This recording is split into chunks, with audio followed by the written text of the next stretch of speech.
One of my favorite things about the fall and the spring for gardening, when it's cool, is growing lettuce. It's so easy to do. You can sprinkle just a few seeds across the surface. You don't need to bury them, and in about 3 days, they're gonna sprout.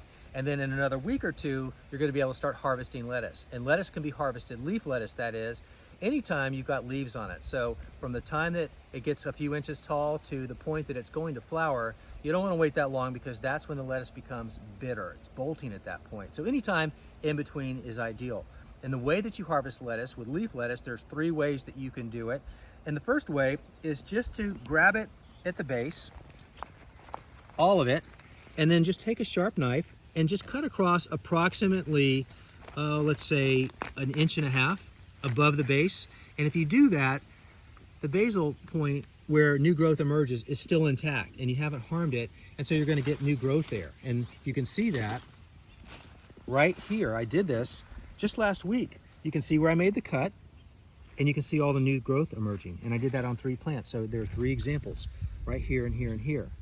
Now the next thing that you could do is you could just take some scissors or some micro snips like this and cut from the edges. And if you just want a little bit of lettuce for lunch or dinner and it's just you, then go ahead and maybe cut from the side rather than just take the whole thing.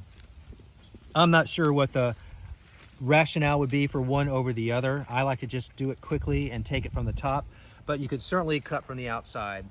The reference term is cut and come again lettuce. That's what you're able to do. You're able to cut and come back again and harvest more. So that's method number 2. And then method number 3, you can just pull the whole plant. So if you have a lot and you don't want to come back and continue to harvest again and again and again, then you can just pull it out intact by the roots.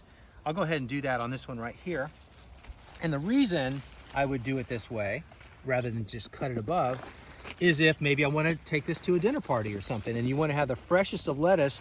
What you can do is wash the soil off, put some damp paper towels around this and wrap it in a zip bag, and it'll be as fresh as if it were growing in the ground. And you can actually do this at home too, and it will keep that way for a very long time. Even put it in a glass of water on the windowsill out of direct sun. So that's option number 3, but grow the lettuce, harvest it the way you want. I love just cutting it from the top and coming back 3 or 4 more times through the season and enjoying it. There's nothing better than fresh lettuce.